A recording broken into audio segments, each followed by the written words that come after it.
yang saya hormati dan saya banggakan, sahabatku, ibu-ibu majelis taklim Al-Muhajirin yang saya cintai.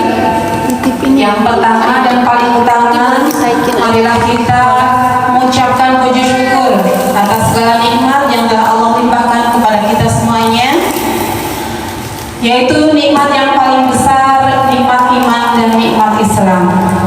Yang kedua, tak kalah besar, yaitu nikmat fisik yang sehat dan pesat yang sehat. Amin ya rabbal alamin. Betul ibu?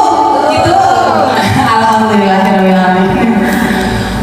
Salawat serta salam senantiasa tercurah limpah kepada Nabi besar Muhammad sallallahu alaihi wasallam, kepada keluarga beliau, kepada para sahabat beliau, kepada para tabi'in, kepada para alim ulama, dan mudah-mudahan kita sebagai umat beliau di akhir zaman ini kelak di yaumil akhir mendapatkan syafaatnya.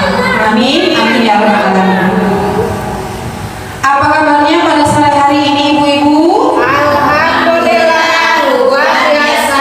Allah Akbar. Kira semangatnya? Padahal masih yang libur laminya. Lami dayanya. Jadi hilang di hadiah gitu. Udahnya mual insyaallah. Kita selalu merindukan kajian ini insyaallah ya. Mudah-mudahan kita selalu menjadi apa ya? Orang yang selalu merindukan bertolakul ilmi, merindukan kebersamaan kita di Masjid Al-Muhajirin ini. Yang pada sore hari ini alhamdulillahnya kita terpilih sebagai manusia-manusia yang bisa dimudahkan langkah kita menuju majelis taklim yang insyaallah Allah berkahi ini. Yang pertama kita kesini itu silaturahmi, dan silaturahmi itu memanjangkan umur, melancarkan rezeki, membuka pintu rezeki yang belum terbuka yang dari manapun itu. Dan kalau kita toh dapat ilmu dan Allah membuka hati kita, mengizinkan untuk meresap ilmu yang akan kita dengarkan nanti, itu adalah bonus ya. Dan mudah-mudahan kita pun berdoa, mudah-mudahan Allah mengizinkan kita untuk bisa meresap ilmu tersebut dan bisa mengaplikasikannya dalam kehidupan kita sehari-hari. Tanpa panjang lebar, kita langsung saja ke Ambu Izul, ke pemateri kita pada sore hari ini. Mudah-mudahan Ambu Izul dapat memberikan ilmu yang banyak kepada kita ibu ya. Kepada Ambu Izul, saya persilahkan.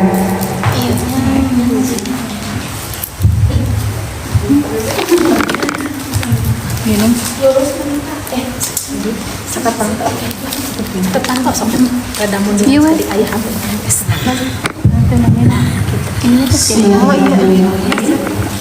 Assalamualaikum warahmatullahi wabarakatuh. Waalaikumsalam warahmatullahi wabarakatuh. Ya Allah, sigana pelan barudak pada sekolah deh. Mending ibu mending sekolah bu. Mending sekolah. Sekali lagi ya, assalamualaikum warahmatullahi wabarakatuh. Waalaikumsalam warahmatullahi wabarakatuh. Alhamdulillahirabbil alamin wa bihi nasta'inu ala umuri dunya waddin. Wassalatu wassalamu ala asrofil anbiya'i wal mursalin sayyidina Muhammadin wa ala alihi wa sahbihi ajma'in, amma ba'du. Alhamdulillah kita semua dapat bersua, dapat bersilaturahim. Mudah-mudahan Allah memberkahi langkah kita semua. Berkah itu ziyadatul khair, bertambah-tambah kebaikan untuk kita semua. Jadi harapannya bertambah kebaikan, bukan hanya bertambah bukan hanya bertambah apa bu? Bertambah lemah. Alhamdulillah ya. Salawat dan salam semoga tetap tercurah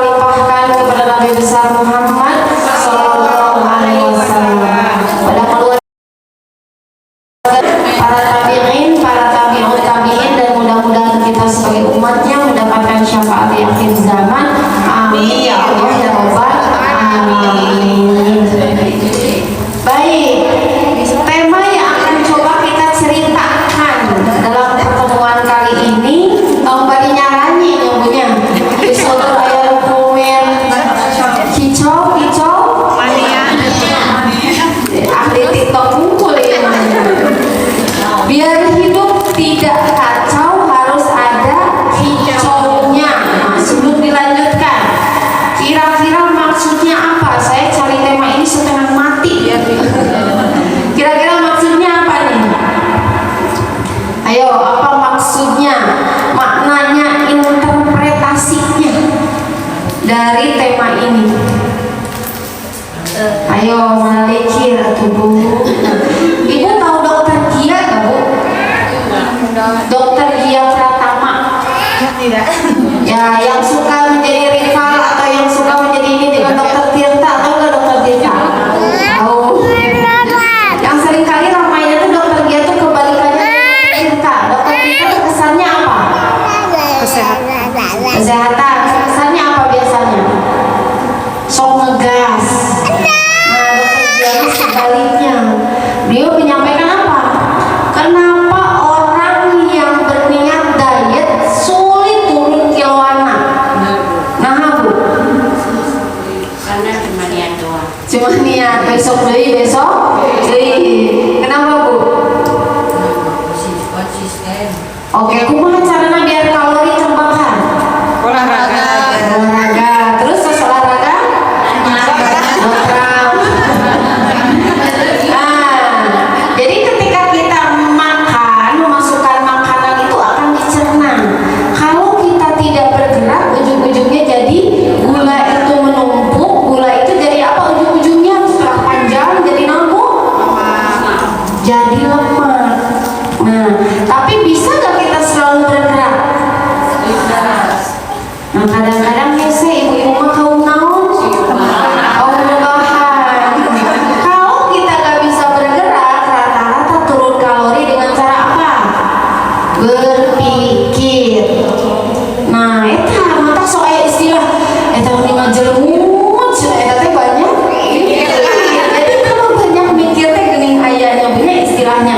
Kalau orang yang sedang tidak baik-baik saja atau sedang stres, kalau tidak di posisi betul-betul bukan kurus berisi, betul-betul kurus kering, yaitu berisi. Kenapa bisa demikian? Ibu lamun stres naon? Tunduk.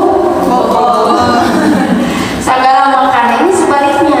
Kalau misalnya kita banyak berpikir, itu menurunkan kalori. Namun berpikir wae Stres.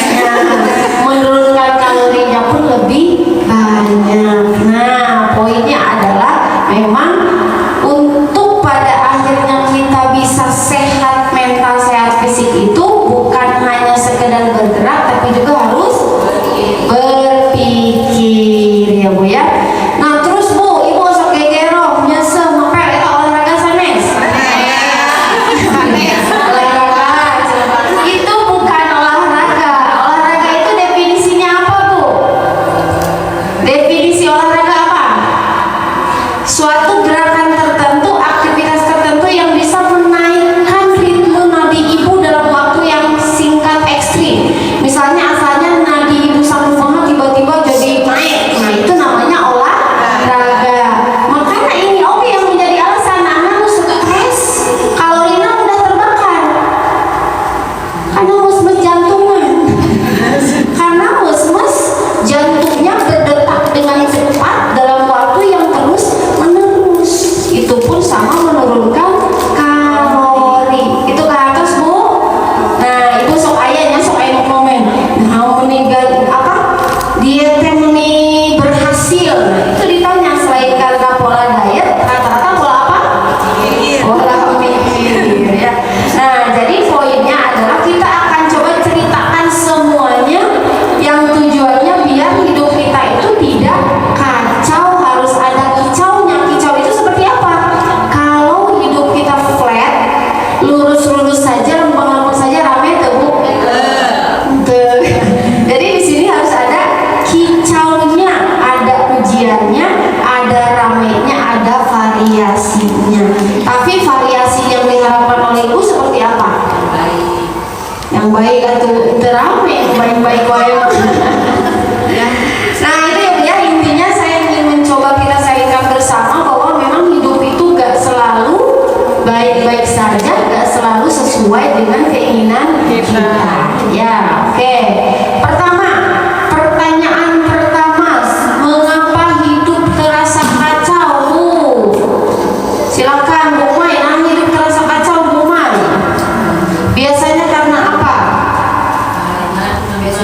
Tomiron. Menurut Bu Mai, mengapa hidup terasa kacau? Kalau saya mah kalau jarang baca Quran ya sudah mulai. Masya Allah. Jadi kata Bu Mai, kalau sudah mulai jarang-jarang baca Quran, hidup terasa kacau. Banyak ujiannya. Mak Iki biasanya mengapa hidup terasa kacau? Kalau apa? Ya. Banyak pikiran. Terus apa lagi Bu? Serbayangan. Nah saya kalau misalnya dengan sahabat saya mengukur jalan ya Bu ya, dengan teman saya mengukur jalan di Jakarta, di daerah Jaksel, di daerah Pondok Indah, Pondok Cabe, terus siapa Sultan Andare itu di Depok gitu ya, ngelewatin rumah-rumah artis. Kata teman saya, Ambu, hoyong rumah di dia, senang kata teman saya. Ulang saya mah mau ya sabar HM, kata teman saya. Aduh, iya macam lagi nyicilan lagi kudu dicicilan. Saya kuat kak susurian eta. Iya macam lagi cicilan lagi kudu dicicilan. Bukan istilah di mana eta cicilan kudu dicicilan ya Allah. Nah itu ya, Maiki berarti rata-rata hal yang demikian yang seringkali bikin hidup juga terasa kacau. Oke, terus Mah Dilan. Aduh, hilang deui Ibu Ketua Madrasah teh saha? Tina Deo pada wayang Gadaril. Biasanya kacau kalau rumah Bunda. Kacau. Ya satu. Jadi pokoknya ya Bu ya, kalau di kajian saya hindari duduk di kanan, di kiri, di tengah. Jadi gimana ya? Siap-siap ya. Jadi kalau apa Bunda? Ya, sama banyak pikiran. Banyak pikiran. Misalnya anak-anak sudah tidak terus. Anak-anak sudah tidak terkondisikan dan lain sebagainya gitu ya. Nah betul seperti yang disampaikan oleh ibu-ibu, mengapa hidup terasa kacau? Hidup yang tenang bukan hidup tanpa masalah, tetapi hidup yang yang tidak memiliki anak. Nah begini Bu, saya tidak akan membahas hal yang lainnya ya Bu ya, karena saya bukan biro gosip. Nah saya ada yang FYP di saya, pernyataan Ahmad Dhani. Kalau saya tidak cerai dengan Maya, hidup saya terlalu sempurna. Katanya ya. Jadi kalau saya tidak cerai dengan Maya, hidup saya terlalu sempurna. Artinya beliau memilih hidup tidak memilih hidup karena ini adalah pertama, terlalu sibuk memikirkan masa depan. Ibu masa depan yang kumaha Bu? Oh yang bahagia, yang kumaha deui? Yang mau kumaha? Banyak uang nih, banyak uang nih. Dan lihat ibu-ibu Maya, jangan ajak diskusi ketika perempuan lagi tenang, nanti dia marah. Nah kalau perempuan lagi marah jangan ditanya, nanti dia sulit tenang. Jadi kumaha Bu pikiran ibu-ibu teh? Iya. Nah karena terlalu sibuk memikirkan masa depan di sini yang sudah insomnia, sulit tidur. Ayo kadang-kadang sulit tidur cuy.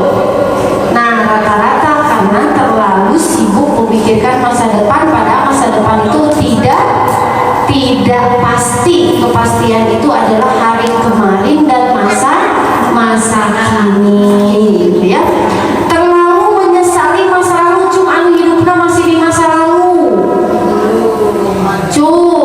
Masih ingat ke mantan aku.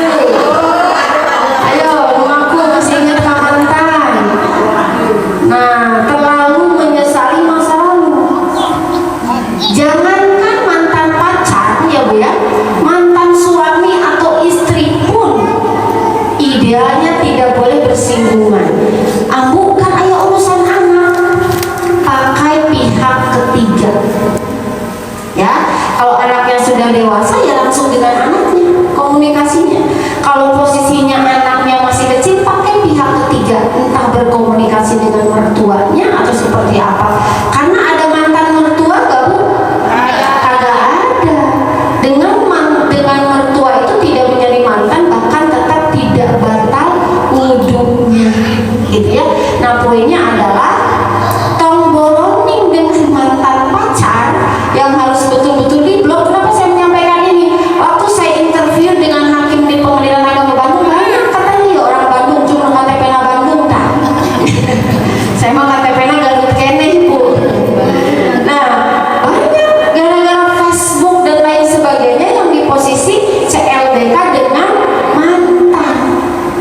Dan poinnya, saya ada klien perempuan yang dia komen-komenan dengan mantannya dan suaminya langsung nyuruh berhenti bekerja di Facebook. Komen-komenan artinya memang harus betul-betul ditutup terkait masa lalu tersebut. Termasuk masa lalu yang seperti apa?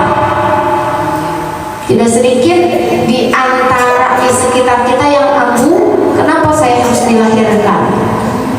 Di dia mah insya Allahnya tak ada wajah-wajah anu berpikiran demikian.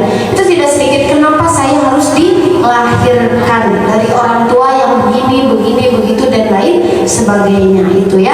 Kemudian terlalu sibuk memikirkan masa depan, masa lalu, dan yang ketiga terlalu banyak membandingkan diri dengan orang lain. Ibu sok membandingkan dengan sahabu Hati. dengan Nikita Willy mah dayang-dayang nake seueur ibu wajah we glowing oge. Matangna suami teh pas terang harga skincare mah wios we aku cinta kamu apa adanya. Pas terang harga skincare mah yang wajah nate siga biara badani. Pas terang harga skincare wios aku cinta kamu apa adanya. Gitu ya. Ngapain membandingkan, kita sudah tahu betul ya Bu ya, mus-mus pokoknya sekarang sedang tidak baik-baik saja, kasus ini kasus itu dan lain sebagainya, saling kejar saling hukum inilah itu dan lain sebagainya.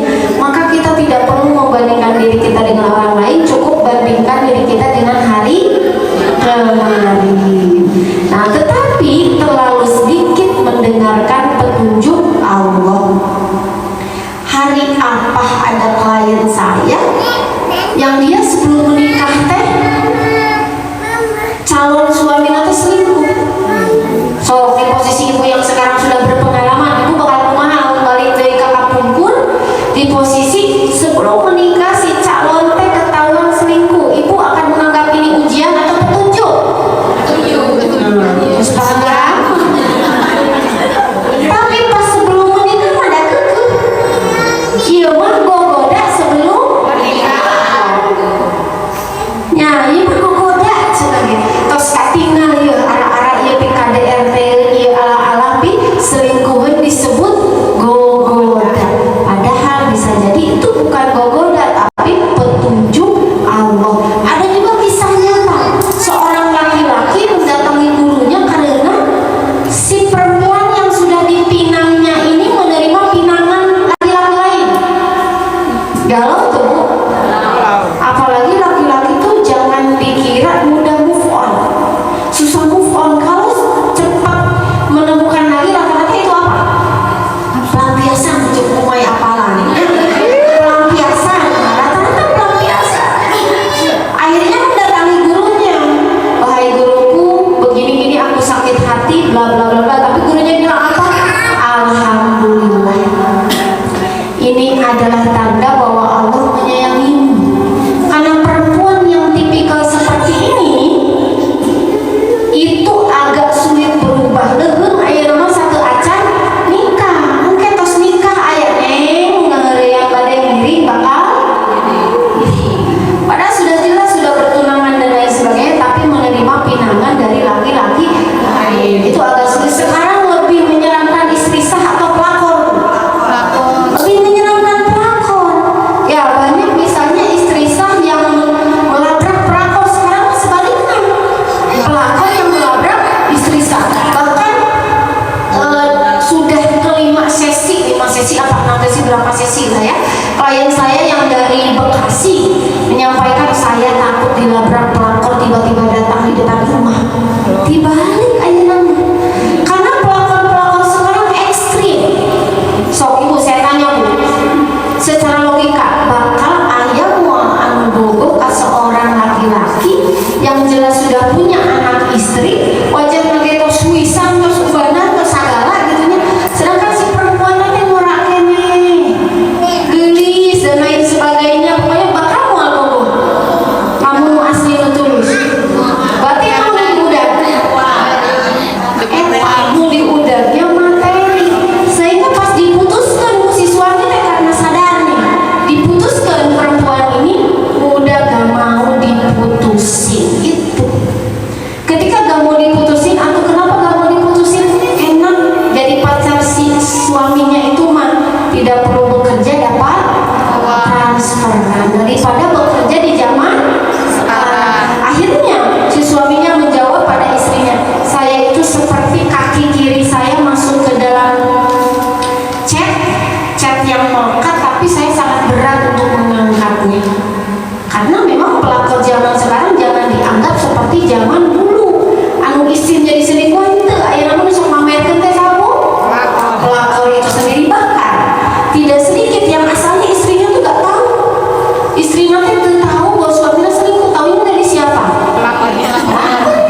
Gak mudah ibu, bahkan di psikotesnya aku liur.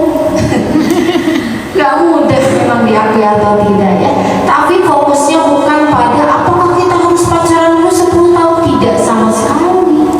Banyak yang pacaran 10 tahun pas rumah tangga mah beda. Bahkan ada yang sudah berpacaran zaman sekarang, kalau di ibu kota tuh udah gak asing. Pacarannya itu sudah satu rumah. Namanya juga di metropolitan. Sudah satu rumah, tapi pas nikah 2 tahun gak kuat. Pacaran 10 tahun kuat karena dibarengi oleh syaitan. Menikah 2 tahun gak kuat karena dibarengi oleh setan. Oke, gitu ya. Kalau pas menuju pacaran aku caranya biar dekat, kalau sudah menikah kumaha caranya biar bercerai. Nah, kumaha cirina memang untuk anak-anak kita barangkali yang sudah di usia pranikah atau seperti apa, bukan soal kuantitas berapa lama, tapi soal kualitas. Betul-betul kita sebagai orang tua harus jadi detektif Conan. Betul, harus betul-betul ditakuti jadi detektif, dan jangan nanya ke sahabatnya, jangan nanya ke saudaranya. Ya pastilah, pasti ngomongin yang baik-baik saja. Bahkan ada yang mesti tanya ke tetangganya, ini kayak gimana, keluarga ini gimana, dan lain sebagainya. Ibu anu ditalung siga gitu wae ge cantang tuh rumah tanggana aman-aman wae. Komo lamun asal-asalan. Tadi yang siang klien saya bilang gini, Ambu, suami saya sering bercanda dengan perempuan. Padahal saya juga nikah dengan suami itu hasil bercanda. bercanda di media sosial, tiba-tiba beranak gitu pasti. Bercanda kena 1 bulan nikah katanya. Jadi saya takut ketika suami saya sekarang sering bercanda dengan perempuan lain, tiba-tiba bercanda beranak pula gitu ya. Kalau kata Uasma apa Bu? Awal-awal dia macam saudaraku, dia macam adikku, dia macam kakakku, lama-lama macam-macam. Nah gitu ya. Nah ini adalah itu petunjuk ya, kalau kita memang di posisi sudah menikah, rata-rata petunjuknya seperti apa? Apakah petunjuk ini memang harus bertahan ataupun petunjuk ini harus dilepaskan? Klien yang tadi pula di posisi kebingungan, apakah ini harus bertahan ataupun harus dilepaskan? Dalam kondisi sudah ada KDRT, sudah ada perselingkuhan dan lain sebagainya, yang memang ini tidak mudah. Dan ia bertahan sudah sangat lama karena apa? Anak. Boleh gak bertahan karena anak? Kalau sangat boleh, karena hifdzun nasl, salah satu maqasid syariah itu, tujuan dari syariah itu adalah hifdzun nasl, menjaga keturunan, hifdzun nafs, menjaga jiwa. Sangat boleh anak itu dijadikan pertimbangan, tapi jangan hanya karena anak. Ada yang puluhan tahun karena anak saja Bu, tidak melakukan konseling, tidak melakukan terapi, dia meninggal hingga akhir hayatnya dalam keadaan kanker, TBC, kolesterol, inilah itulah, dan karena bertahan hanya karena anak. Pas anaknya udah gede, udah nikah, para saya udah. Pas anaknya udah gede, sangat tidak berbakti pada ibunya. Saya tuh bertahan dengan ayahmu itu karena kalian. Tapi kenapa kalian sekarang sudah besar, sudah begini, malah begini pada saya? Andaikan saya tahu saya memiliki anak-anak yang seperti ini, maka saya dari dulu bercerai saja dengan ayahmu. Itu maksud saya. Jadi sangat boleh kita mempertimbangkan anak. Namanya anak itu buah hati. Sanes aku ibu kapaksa kabogolan saya gitu. Nah itu buah hati harus dipertimbangkan. Tapi sangat disayangkan jika hanya karena anak, karena seumur hidup itu lama.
bukan hanya secara umur, secara psikologi jadi bapak anu umur na suami 40 tahun kayak budak.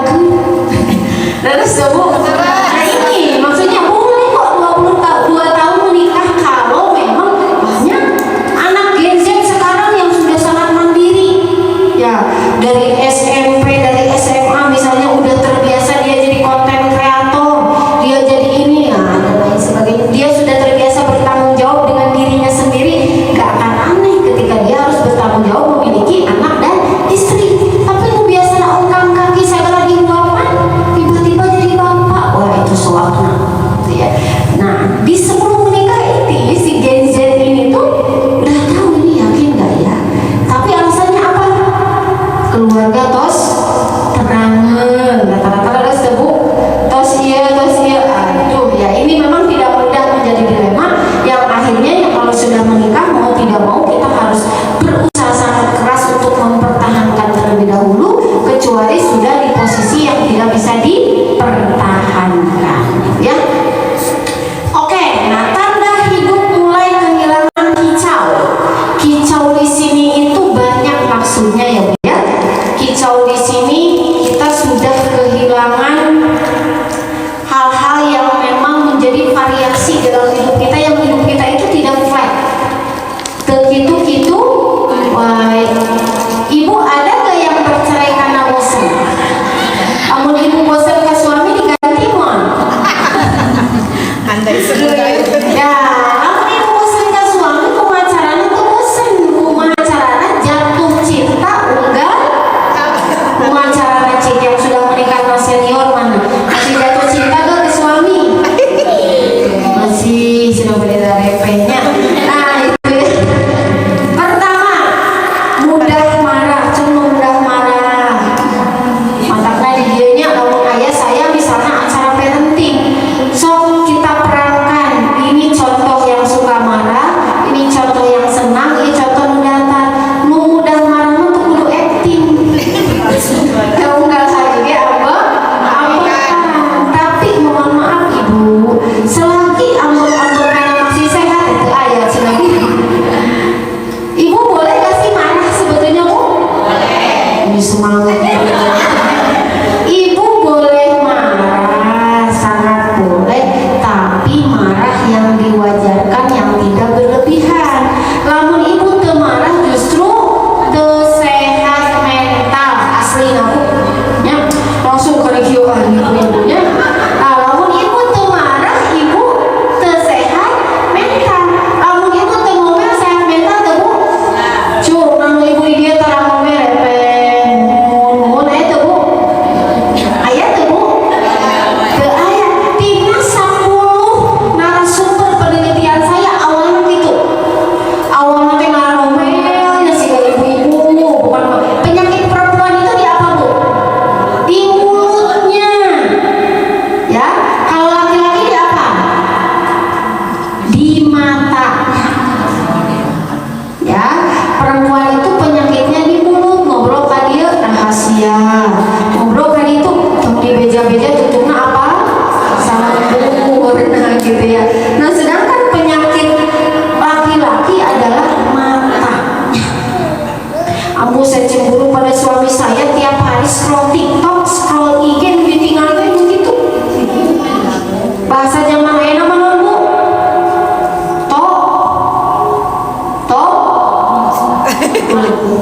Arab aja pokoknya karena itu. Kenapa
yang akan dimadu.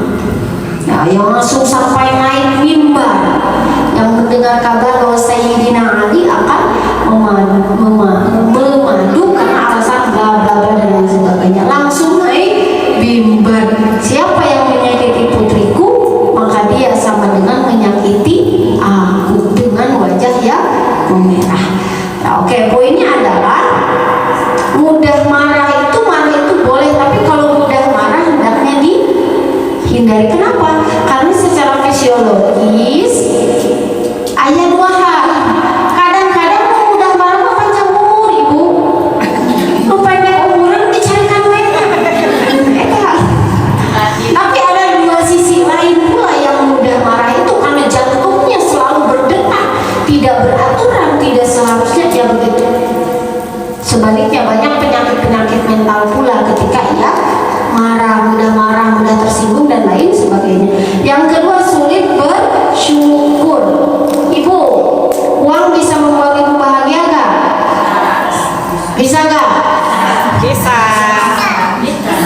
Bisa gak, Bu? Ayah ibu-ibu tidak. Ya, ibu mah tidak. Uang tidak bisa membuat bahagia, Bu. Namun saeutik. Namun badan mah bisa. Aduh ya Allah, emang ibu uang sagede naon, sagede pantong. Nah, sagede naon, uang pangan sagede kitunya, nu panggede nanti Soekarno. Anu bareudeuh masih perjuangan masih. Si Fatimah eta masih perjuangannya ya Allah, can merdeka eta Fatimah berjejer eta Fatimah ya Allah. Intinya diakui atau tidak, salah satu kunci kebahagiaan itu yang pertama adalah kata Ibnu Abbas, qalbun syakirun, hati yang senantiasa bersyukur yang akhirnya tidak insecure. Nah, gitu ya. Yang ketiga, merasa kosong meskipun memiliki banyak hal. Nah, ibu pas acan nikah mah karek, pas awal-awal nikah karek suami gaduh motor atau teu? Atau gaduh ieu motor. Terus gaduh motor yang naik gaduh naon? Gaduh mobil. Terus gaduh mobil naik hoyong gaduh naon? Bisa yang naik hoyong gaduh naon? Gaduh ontak. Intinya begitu. Banyak yang di posisi sudah memiliki apapun, kalau ini sudah hidupnya kacau dan kurang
si eta teh naon sih meni bunga-bunga teuing tiba-tiba jeleg-jelegan aya nyamu aya eta klien can gitu disangka munjung orang munjung Bu disangka munjung gara-gara tiba-tiba jeleg rumahna saageng naon tiba-tiba gaduh mobil tiba-tiba umroh sakeluarga bahkan aya tetanggana ge nu ajak eta tetanggana ribut-ribut eta teh usaha naon karena sebelumnya ambu katanya klien saya ini orang Cikancung saya masih ingat karena ambu sebelumnya saya tuh malah sakit suka dihina oleh orang lain. Sekarang suami saya Allah mudahkan bekerja di bidang baja konstruksi bukan itunya proyek-proyek begitu. Nah dalam posisi kan kalau tiba-tiba udah pegang satu proyek dapat pegang proyek lain itu kan tidak sedikit tiba-tiba puluhan juta dari asalnya cek anjeuna saya itu malang sakit tiba-tiba rumah saya direnovasi sampai segede apa tiba-tiba punya mobil tapi ke suami saya yang punya mobil tapi ke hayu tabrakan batu tabrakannya maksud batu teh katubruk naon lah gitu dan lain sebagainya artinya memang baru kayaknya tapi tetangga saya sudah nyangka munjung dan lain sebagainya. Hati-hati jangan-jangan itu iri dan dengki. Ya sudah, alhamdulillah ciri orang yang sehat mental adalah alhamdulillah mendapatkan kenikmatan dari orang lain. Nah yang kelima, kehilangan semangat beribadah atau futur. Klien saya udah 2 orang dia bersahabat murtad. Saya baru Islam lagi, saya udah keliling gereja, saya udah keliling, saya murtad ini dan lain sebagainya. Kenapa dia murtad? Karena saya bosan mendengarkan ibu saya ngomong masalah dirinya teh doraka gitu ke kolot teh. Doraka rasanya saya kalau di Kristen mah tidak banyak beban itu. Tapi kalau di Islam kayaknya ibadahnya riweuh. Ini riweuh dan lain sebagainya. Nah, alhamdulillah ketika kita di posisi masih ada semangat untuk beribadah karena banyak di antara kita yang ketika sudah mendapatkan ujian sudah tidak percaya akan adanya Tuhan, akan adanya Allah karena merasa hidup begitu-begitu saja. Yang terakhir merasa selalu kurang. Ini mirip dengan yang ketiga ya.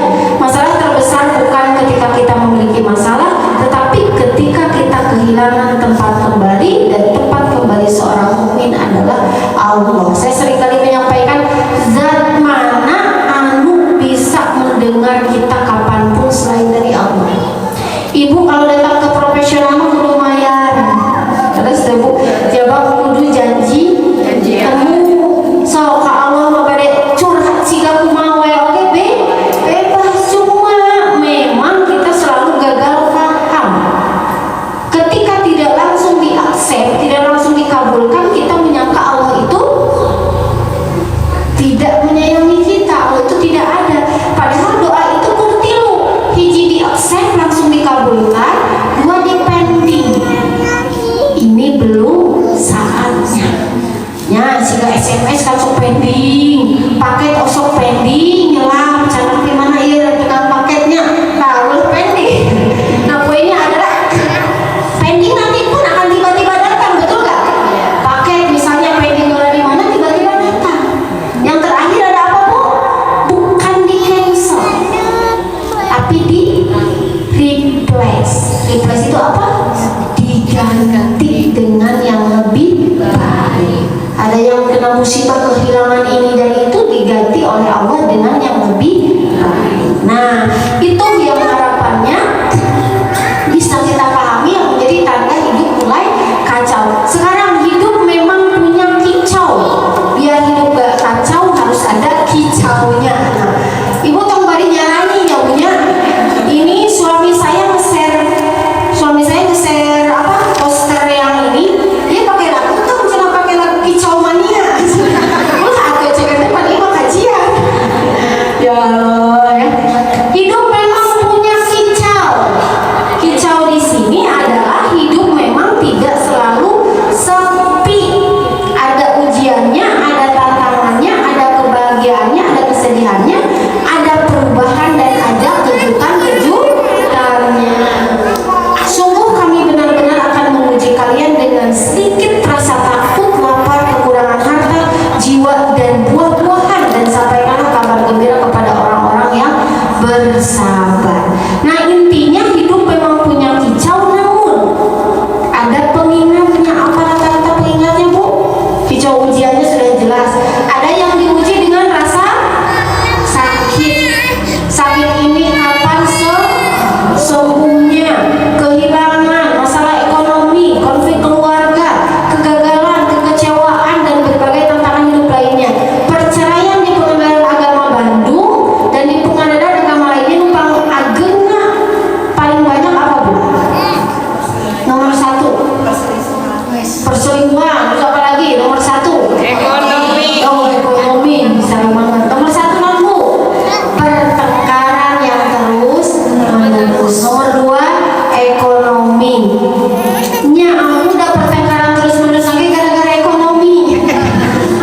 kalau kenapa sulit sekali menuliskan KDRT dan perselingkuhan, kenapa Bu? Karena putusan itu akan tercatat seumur hidup. Nanti akan dibaca oleh siapa? Anak-anaknya. Putusan itu kan publik, ya Bu ya, bisa di-download Bu Ibu ya putusan sahawe. Ayah oke dikunci ya Bu ya, tapi kebanyakan publik kita bisa membaca ratusan halaman putusan itu masalah ya. Nah, kalau ada KDRT dan perselingkuhan, kenapa disembunyikan? Rata-rata karena dia gak ingin ini akhirnya dibaca oleh keturunannya. Kedua apa? PCS menang jodoh dari. Karena rata-rata kalau ada cari jodoh duda atau janda, lihat di putusannya apa masalah di pernikahan sebelumnya, gitu ya. Makanya yang banyak terselubung demikian. Nah, itu kicau ujiannya. Dan sejatinya kita itu ada kicau pengingatnya Bu, tapi kita tuh sok langsung ignore. Ada klien saya usianya SMP kelas 3 berapa tahun? 15 ya? 15. Saya pokoknya nggak ingin dinasehati oleh orang lain. Tidak ada yang bisa merubah saya, entah orang tua saya atau siapapun selain diri saya. Nah, ini kicau pengingat itu ada, tapi kita ignore, kita abaikan. Misalnya ada nasihat orang yang baik, padahal jelas kita harus saling menasehati dalam kebaikan. Cuma yang suka salah apa? Penyampaian dan apa? Penerimaan kata kene. Timingnya, waktunya, tong nyarekan, tong mamatahan di depan umum. Lalu kita memang sayang pada orang tersebut. Klien saya pun SD, dia atlet sepatu roda. SD kelas 6, sekarang dia atlet sepatu roda, dimarahin habis-habisan sama ayahnya di depan umum. Di depan umum ketika tidak juara, tidak sesuai dengan keinginannya. Ya itu langsung drop. Langsung ketika main tuh kakinya bergetar karena takut salah, takut kalah dan lain sebagainya ya. Nah, ada nasihat orang baik, pengalaman hidup, orang-orang yang mengingatkan kebaikan, kejadian yang membuat kita sadar dan berbagai tanda yang mengarahkan kita untuk kembali kepada Allah. Tapi ini seringkali diabaikan. Padahal kalau ada yang menasihati kita, asal menasihatinya pribadi, bahkan ngecek katanya karena lo tanya antap gitu, betul gak? Tapi kita seringkali menangkap apa kalau yang ngecek yang utang orang pasti disebut naon? Riweuh sih, naon sih, gitu dan lain sebagainya. Ya, memang tidak mudah menasihati orang lain, tapi akan kita mendapatkan rezeki punya sahabat yang menasihati, tong dilepaskan gitu ya. Kecuali kalau ia sudah menasihatinya dengan cara yang tidak baik. Jika hidup hanya memiliki kicau ujian tanpa pengingat, maka manusia mudah putus asa. Tetapi jika ujian disertai pengingat, maka hati akan tetap kuat dalam menjalani kehidupan. Oke, sahabat Ikri yang punya. Nah, terus closing jadinya nanti. Oke, sebelum closing silakan kita diskusi dulu. Seperti apa Bu? Enggak. Adakah yang mau didiskusikan? Ya. Sini mau bertanya. Apa? Iya. Sok ada yang mau ditanyakan Bu, didiskusikan atau apapun? Mangga, Bu Titi. Ini punya siapa? Tadi kayaknya si bayi. Ya, silakan. Bismillahirrahmanirrahim. Izin bertanya Bu, ada salah seorang anggota keluarga saya yang suaminya ketahuan udah selingkuh 3 kali. 3 kali. Apakah sekarang udah enggak ya posisinya udah enggak? Enggak selingkuh atau udah berhubungan? Udah enggak selingkuh. Mereka masih bertanya si itu masih bertahan meskipun suaminya udah ketahuan. Cuman pertanyaan saya, apakah si laki-laki ini bisa berubah ketika diketahui sudah 3? Jadi dia ketahuan, minta maaf, perbaikan, tapi selingkuh lagi. Dan di akhir yang ketiga itu udah bikin perjanjian ya, kalau ketahuan sekali lagi langsung minta divorce ya. Cuman apakah laki-laki seperti itu bisa berubah? Oke, nah ini kayaknya pertanyaan banyak orang nih. Iya. Sama konsepnya dengan KDRT atau perselingkuhan. Banyak yang bertanya, apakah seseorang yang sudah melakukan perselingkuhan ataupun KDRT bisa berubah? Jawabannya tergantung banyak hal. Ya Bu ya, sekali lagi saya ucapkan, kesalahan pertama itu murni kesalahan. Kesalahan kedua itu Tuhan labde ibu udah tersabar tahun yang lalu. Kesalahan pertama murni kesalahan. Kesalahan kedua keputusan. Karena dia udah tahu salah, udah tahu istrinya marah, suaminya marah, tapi tetap melakukan lagi. Berarti dia sudah memutuskan akan melakukan kesalahan itu lagi. Kesalahan ketiga apa? Kebiasaan. Kesalahan keempat apa Bu? Karakter atau kepribadian. Nah, obat-obatnya bisa berubah tapi tahapannya beda. Gitu. Mau dia selingkuh atau KDRT, tahapannya obat-obatnya bisa berubah tapi tahapannya berbeda. Kalau hanya kesalahan saja itu akan lebih mudah. Tapi kalau sudah jadi kebiasaan, jadi karakter bisa berubah, tapi tergantung keinginannya, tergantung lingkungannya dan lain sebagainya.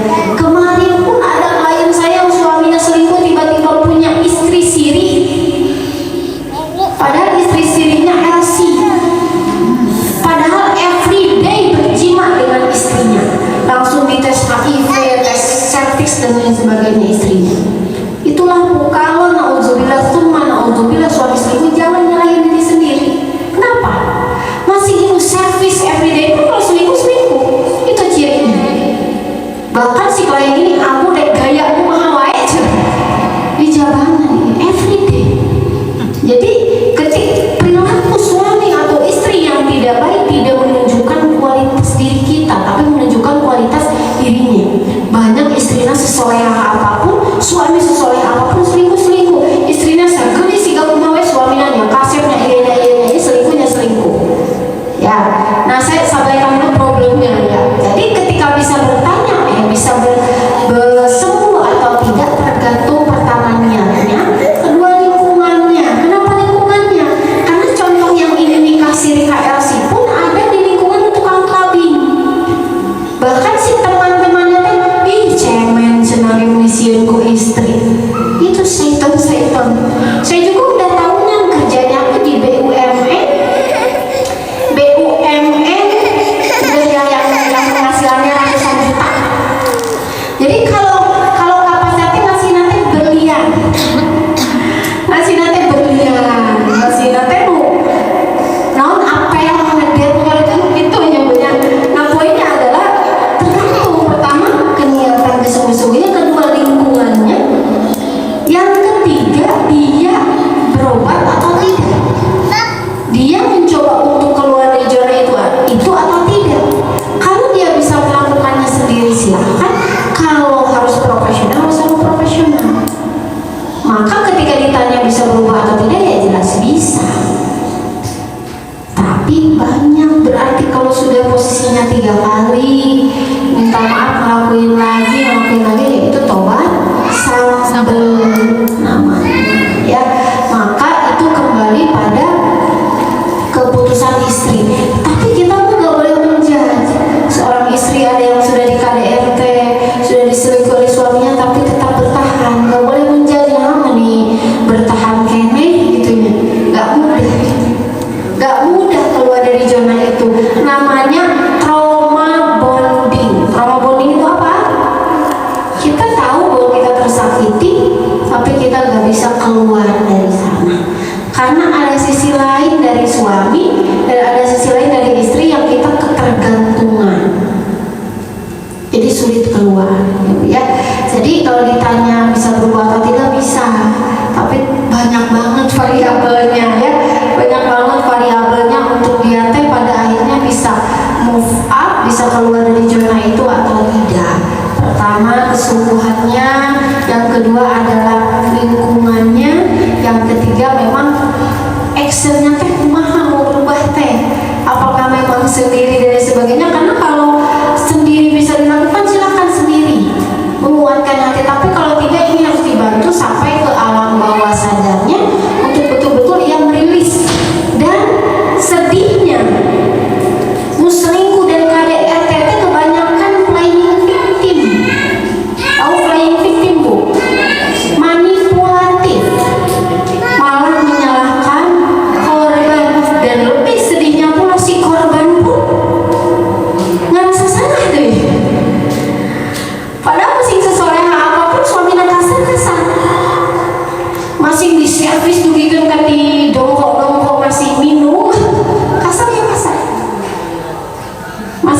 bertahan bukan berarti karena bahagia, dan melepaskan tidak selalu merdeka.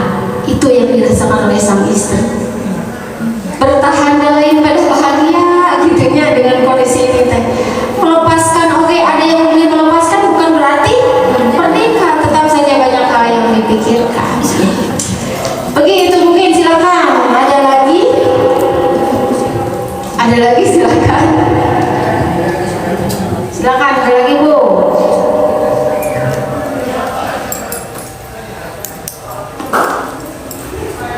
Ayo, alhamdulillah. Jarum pring ada lagi, silakan satu lagi saja. Gimana Bu? Biar hidup tidak kacau mungkin ada. Pansa tadi saja pulang itu kayaknya ya YouTube. Oke, gimana Bu? Yang misalkan pernah lebih dekat ke Allah itu seperti apa?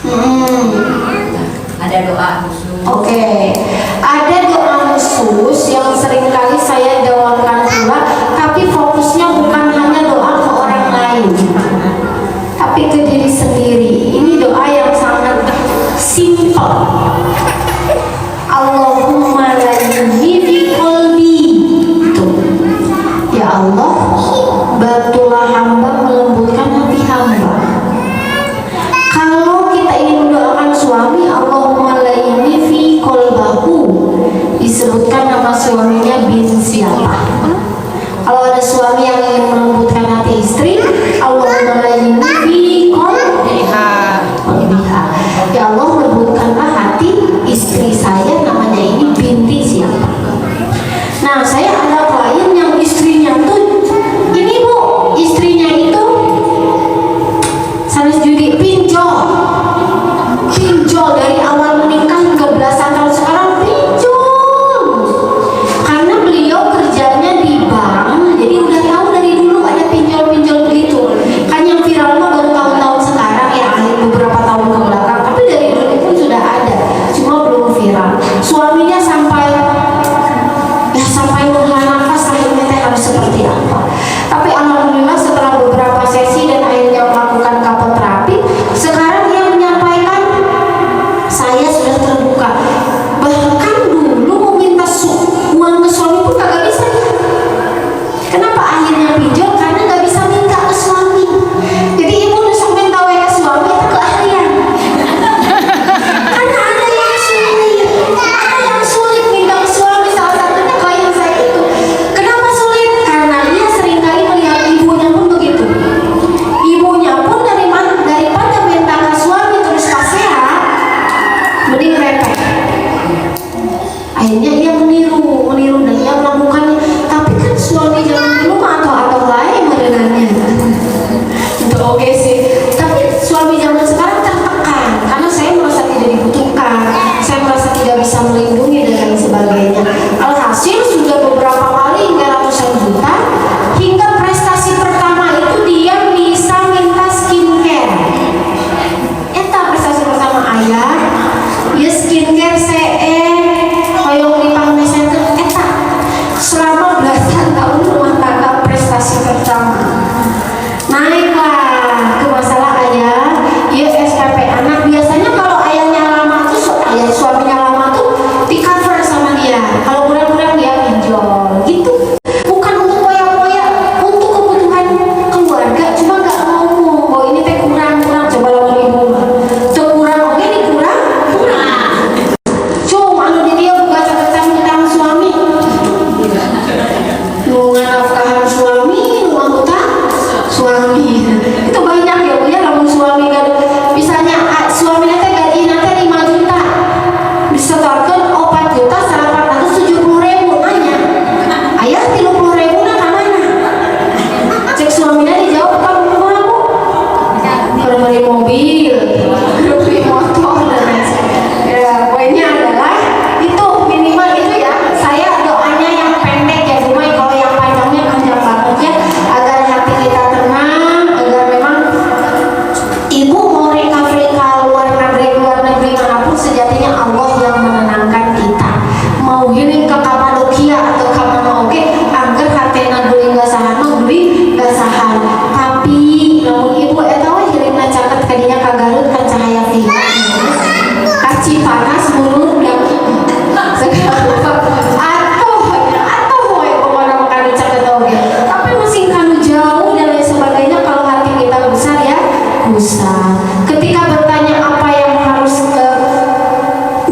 bagaimana cara mendekatkan, tidak harus kita fokus selalu pada ibadah mahdoh Bu Umay dan kita semua.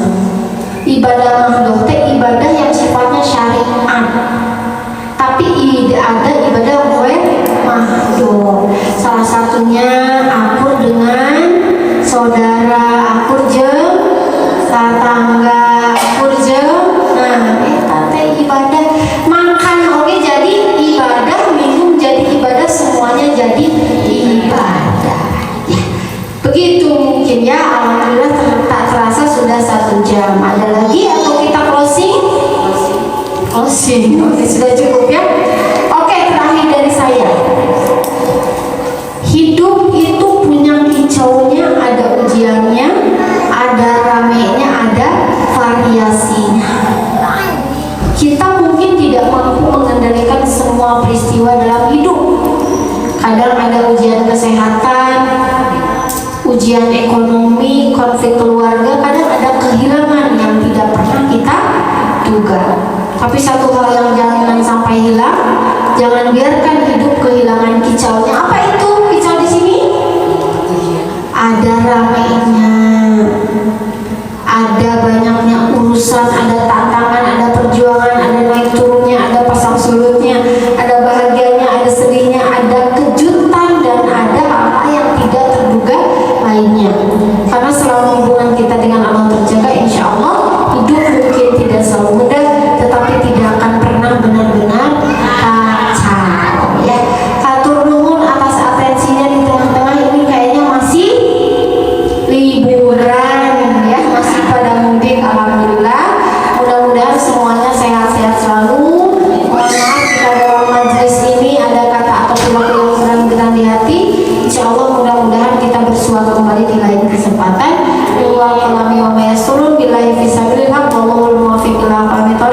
Assalamualaikum warahmatullahi wabarakatuh.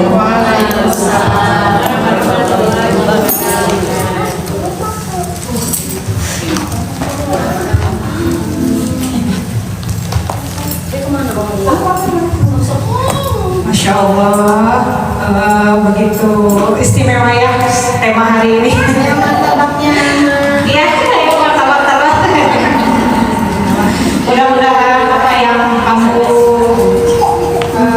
bagikan hari ini bisa kita pesak dan bisa kita amalkan di kehidupan sehari-hari. Dan Ibu, maaf saya karena ada kebetulan. Baiklah, kajian hari ini kita baca Al-Hamdulillah. Alhamdulillahirrahmanirrahim. Istighfar 3 kali.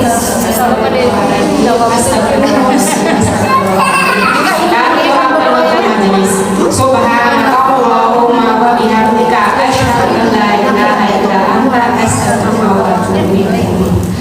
Wassalamualaikum warahmatullahi wabarakatuh. Seperti biasa kita musyawarah bersama atau waktu bersama dulu lalu bersama. Ya.